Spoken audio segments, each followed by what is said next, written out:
Lululemon is suing Costco, claiming the company is selling dupes of its best-selling activewear. But it's not just Costco that has some Lululemon-like clothes. So when is it crossing the line? Let's go to Jessica Ramírez, co-founder, managing director of the Consumer Collective. Thanks for joining us today. Hi, thank you for having me. So how strong do you think Lululemon's case actually is? I do think it is strong. I think we've seen a lot of brands previously, Skechers being one of them, who has had other brands come and, say the item's very similar to our bestseller, we've copied. And I think it's just in a direction that we are moving, that we have seen more dupes across the industry. It makes a point. However, I think that it also stands for how much regulation there is that we've seen of what exactly is a dupe and how does it differ from a counterfeit item, which obviously for that there have been regulations that were built. So again, I think it's interesting that it's a point for the industry itself. But overall, I think it also just shows how much interest there is in sportswear and sort of this athleisure that we've seen, and just how many more brands can we really take in the industry to see, and that the consumers will want to look at dupes. I think that's actually a bigger part of the conversation is dupes are resonating with consumers, but why are they resonating with consumers? Let's talk about it. Why are they resonating? Because there does seem to be more and more choice of similar products in the field. Yeah, I would look at it two ways. I think we've come to this part in the industry where we've seen a lot of product be very laid back, be very basic almost.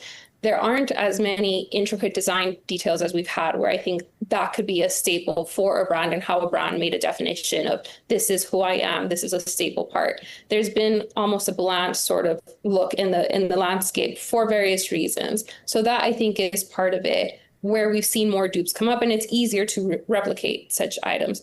The other part, I think, is quality has gone up in dupes, and it's not any longer what we used to think it was, that it was maybe cheaply made or it didn't come from the same manufacturer, which I think is sort of the gray area that we go into. But consumers, for the most part, especially today, they're very concerned where they're paying their money and how they're spending their money, given everything that's going on that has been pressuring them for the past 2 years. But am I paying something that it's maybe a little bit cheaper for a good quality item? Maybe. So that's where I do feel a lot of consumers are fine, at least experimenting with dupes in that sense.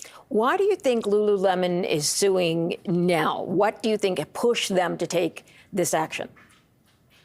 Also for that, I do feel there is various reasons. I do think from a brand standpoint, it is quite frustrating to see, your designs or your technology being taken and being sold at a cheaper price, or maybe not to the level that you might be doing it. Even again, in terms of Lulu, I think there's a lot of patent technology behind the fabrication or the purpose of why they're creating. Again, you're looking at a brand that is focused on running. They're focused now on tennis. They're also focused on golf in today's day and age. And I think there's so much that goes behind that as a brand, you want to defend your image. You want to defend your product versus, something that could taint it.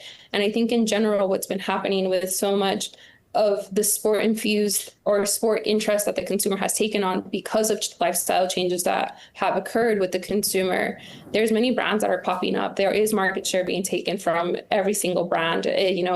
Lululemon was a disruptor in the sector many years ago, over a decade ago, and they've obviously grown and they've been very successful. At the same time, now we have seen many other brands come up and they are denting the market little by little. But then you're also seeing brands like Nike and Adidas who are very focused on the women's market. So I think it, again, another bit of the mix of things of why they're suing at this point, defending their brand image, but also defending their market share.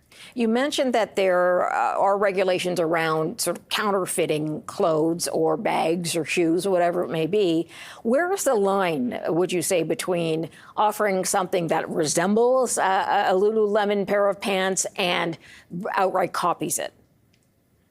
I think that's where we're starting to see, this is, I would say, almost a developing story. And so are they the ones that are going to define the courts and define what that really means? What is a dupe actually a counterfeit, or is it not? And where do the lines really cross on that? Because I think that is a conversation to be had across globally. I think the laws change by country. So, In some countries it is, do you have 7 different ways that that product differs from the original product? So it could be, and to their argument, I believe they were calling out the teal color that is named the same as their teal color. That in itself is something very close. So usually when you do create a copy of an item, your color palette could be near it, but it is not the same color in that term. May not have the same sew bit, or it may not have the same silhouette. Again, there's little bits that can make a change, but with the case that they are presenting, it is like for like. So I think that's really where we're starting to see, what does it all mean in today's day and age, and how far can we take it, or how far do we get to pull it back as a brand, or, you know, even within trademarks, what does that look like? Do we have to redefine that?